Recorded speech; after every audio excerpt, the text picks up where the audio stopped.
Do you guys all remember Lanisha? Yep. Yes. Our newest member. Welcome to the fray. What I have for you is a really famous UFO case. Supposedly, it was smuggled out of the White Sands missile range. Now, 1996, this video surfaces, and it depicts what looks like a cylindrical glowing object, and it strikes the ground and glances off like it was trying to actually take off again. Glances back up, goes into the air, watch the arc. It's almost like it's powered, like it's trying to take off again, but it can't. Look at the oval shape. It's moving pretty fast. Whoa. That's crazy. I mean, it even looks like a saucer-shaped thing, and it just explodes. Even though White Sands is a rocket testing facility, it doesn't really look like a rocket, but the shape doesn't quite match. White Sands is 200 miles away from Roswell. The area is known to have a really strong UFO history. Do we have anybody to talk to about this video? We could probably find some people who are expert in the history of White Sands. If we can find an expert we can talk to, then we should go for it.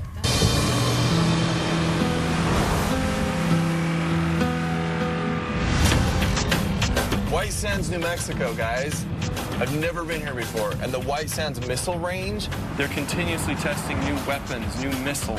Look at this. We're right on the outskirts, and we're looking at one of the most controversial and famous UFO footage cases ever filmed.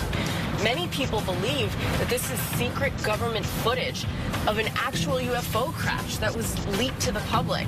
Although it's degraded, the footage is still spectacular.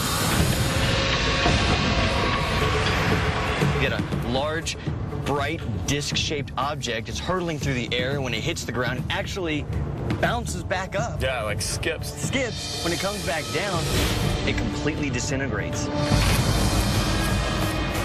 Now, White Sands has been rumored to be a place where the government has back-engineered alien technology. The White Sands UFO connection predates this video. Roswell is only 200 miles away, after all. And one of the researchers who knows a lot about that connection, Roswell and White Sands, is James Fox, a documentary filmmaker. He's a UFO researcher. I want to know what he thinks about this particular video. So do I.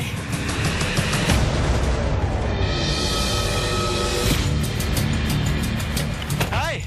Hey, James. This is Ben Hansen. This is amazing. We're standing just right outside the White Sands missile range. This is the largest military installation in the United States. Now, we know that White Sands is implicated a lot in ufology research, right? With the dawn of the atomic age came the modern UFO age. And so, of course, Roswell, New Mexico is just a couple hundred miles away. They had the 509th Bomb Squadron, the people responsible for the deployment of atomic weapons. So there's a lot of activity vis-a-vis the atomic age right here, and those were linked to UFO sightings. Now, what can you tell us about our UFO video that we have today? Well, first of all, I think one of the reasons why it's so popular is a lot of people always complain that UFO videos are just these ambiguous, blurry lights off in the distance. And, you know, here we have something in focus, and if you look at it carefully, you actually see the trajectory changing. So it looks like the object is trying to pull out of a dive, to me. So it's under control, either remotely or there's occupants in there, I don't know. And it skips, and then when it re-hits, it explodes. It's a jaw-dropper. It is. James, in your opinion, how difficult would a video like this be to hoax? It's obviously difficult for me to determine exactly. I'd have to speculate, but it's an amazing piece of footage. But as far as whether it's a hoax or whether it's an ET craft, we're just going to have to say the verdict is still out. James, you've provided us with a lot of good information here. We're going to get on and try to do some experiments, see what we can come up with. Good luck. Let me know what happens. Really great to meet you. Hey, thanks. Nice to meet you, too. Guys, the missile range is a huge area, but I don't think that they would look favorably on us crossing over to do our experiments. I don't think so. Well, I know of a really great testing facility in Mojave, California, so why don't we go out there for our experiments? Okay. Lead the way, Devin. All right.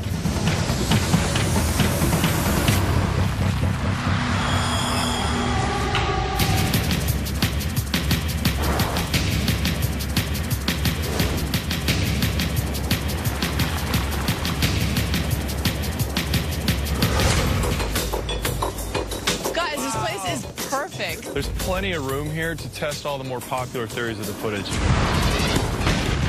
Well, you know, if this video was actually filmed at White Sands, which we know is a military rocket testing facility, then it's logical to begin our experiments with the theory that it was a test that went wrong. I mean, it's not like they just take rockets, put them on a stand and launch them into space. You know, they first have to test the rocket motor to make sure that it has enough thrust to get the proper altitude. So in theory, this could have just been a motor test in which the thrust was so great that it broke free from its restraints? Exactly. Yeah. So to test this, what we need first is a motor to give us the same kind of trajectory and the speed that we're seeing in the video. And I think we brought such a thing with us. Let's go pull it out of the vehicle. Okay. See what we got. So one of the popular theories concerning the White Sands UFO is that a rocket motor broke loose and went on a wild flight before crashing into the ground. So what we're going to do to test that is take our own rocket motor, send it on its own flight, see if we can replicate the video. This is our rocket motor. There it is. This is an I-class solid rocket motor. Now, this is quite a bit smaller than something the military might have been testing, but it's going to give us, hopefully, the same effect. Right. Well, we'll attach that to the guide rail so that way we can control generally where it starts to fire from. I'll attach these electric matches to the motor, and we'll run it to a safety bunker so we can remote ignite from there. Perfect. This is going to be one fun day. Let's go play with rocket motors, huh? All right. All right. This is it, huh? Well, let's set up here. You have a tripod and the camera. Make sure it's behind the barricade, as we all have to be behind it. And then very carefully take this rocket motor and get it set to go. You got it. I'll be on walkie.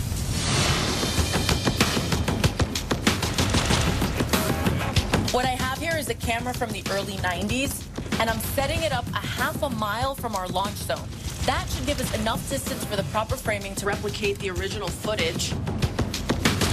So now that our railing system is in place, the engine goes inside the motor tube so we can aim our initial launch.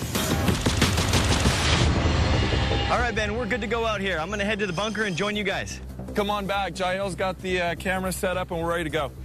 The glowing rocket exhaust was extremely revealing. I mean, it showed us that the UFO in the original video may have been entirely exhaust, and you couldn't see the rocket. An issue we had was that the bulkheads on our rocket were a little too sturdy, so it never expelled any fuel at the final impact point. That's why there was no explosion. Right. Okay. Well, I think you guys did a fantastic job, and I think what we're seeing in the White Sands video is likely a misidentified rocket. I mean, playing with proof of concept, you guys had the exhaust trail, you had the glowing rocket. I mean, the trajectory was fairly similar, to be honest with you. Minus the fact there was no explosion at the end, I think it's pretty good. I'd say it's a rocket. I agree. The White Sands video is fact. That doesn't mean that there isn't any, type of connection to alien technology or reverse engineering. I'm just not seeing in this case anything very compelling to say it wasn't anything other than, a rocket test gone bad.